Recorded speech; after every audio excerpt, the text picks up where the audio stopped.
Good morning, Year 2s. Today we are going to do a geography lesson. It's some new learning. We're going to be finding out about physical and human features of the seaside and what that means. We're also going to find out about what is an island. So there's quite a few clips on this video, and it's in two sections. And there'll be some work that you can do as you go along, and there'll be some worksheets on the website as well. So when we think about features of the seaside, we can put them into two categories. We can think about physical features, which are features of the seaside which occur naturally, so things that are natural and evolve over time, or human features, which are things that are man-made, things that have been built or created by man, so they're human features. And it's important that you know the difference between those.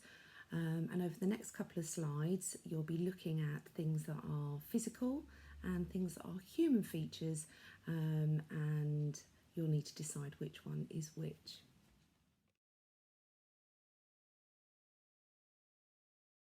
So before we get going on our learning, I've got a little quiz that I'd like you to do first. And on the next slide, you'll see a quiz with some questions. You might want to just talk through with an adult the answers to these questions, or you might just want to jot these ideas down on a piece of paper, just so we can see what do you already know and get you really thinking about things to do with the seaside. Now, we're very lucky because we live by the seaside, so we should know a lot of these things already.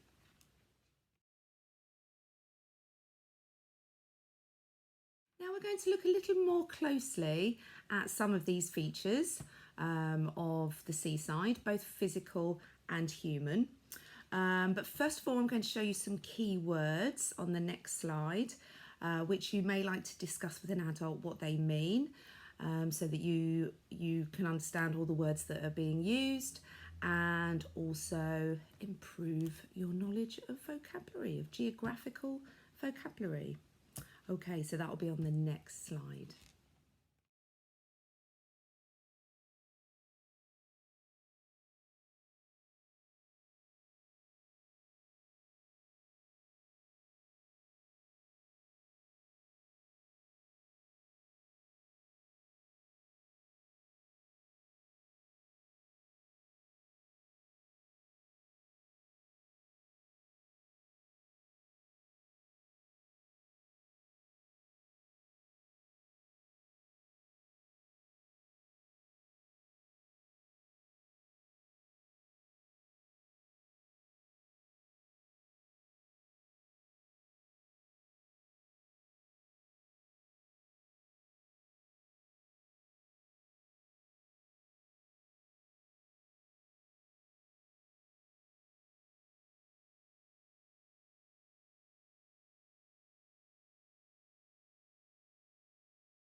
We've had a look at all those features of the seaside.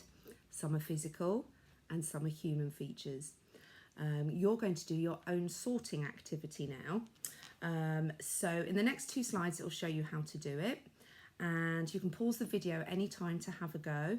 And what you need to do is just to decide, you might want to draw a table, label it human and physical, and decide which one goes in which. Okay, good luck.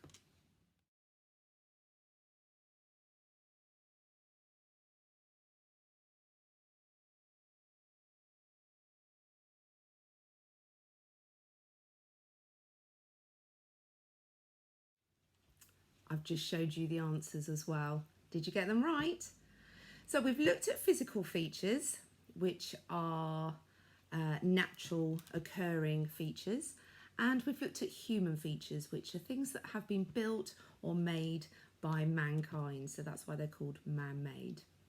So now we're going to look at aerial photographs.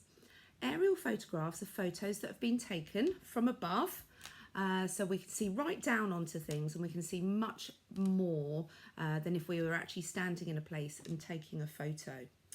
So I want you to have a look at the next slides and just have a think. What can you see from these aerial photographs? You may want to jot down some ideas or just to discuss what you can see with your grown-up.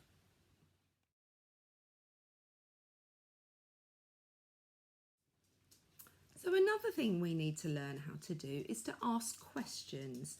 And the next two aerial photographs I'm going to show you, I would like you to have a think about what questions you may want to ask about these places.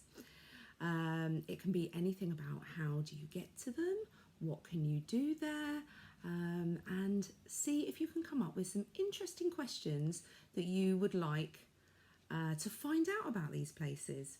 Again, you can just talk them through with an adult or you can jot down your ideas.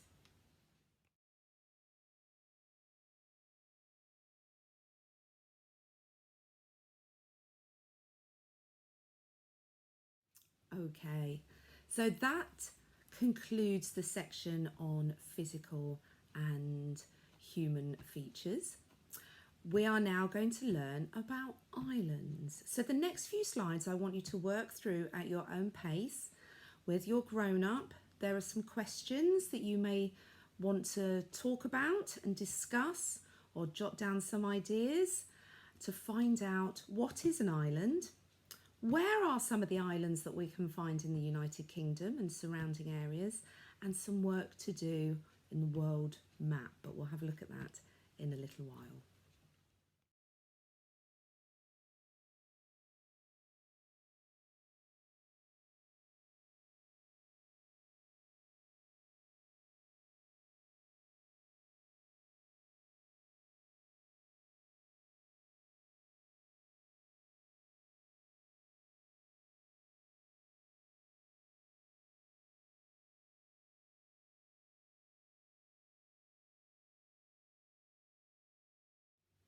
Now we know what an island is. It's an area of land that is surrounded by water, completely surrounded by water. And we're going to have a look now at the world map and find out about some hot and cold locations, some hot and cold islands, and find out where they are in the world too.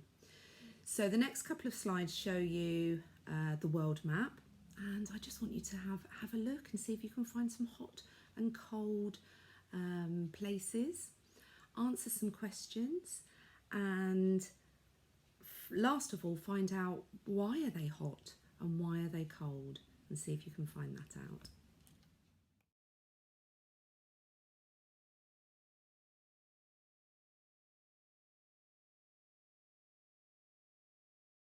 So did you get that right? The countries or islands that are nearest the equator are going to be the hot ones, and the ones that are further away in the north and the south are going to be the cold parts of the world. Now we've looked at islands, we've looked at hot and cold places, and we've looked at features of the seaside.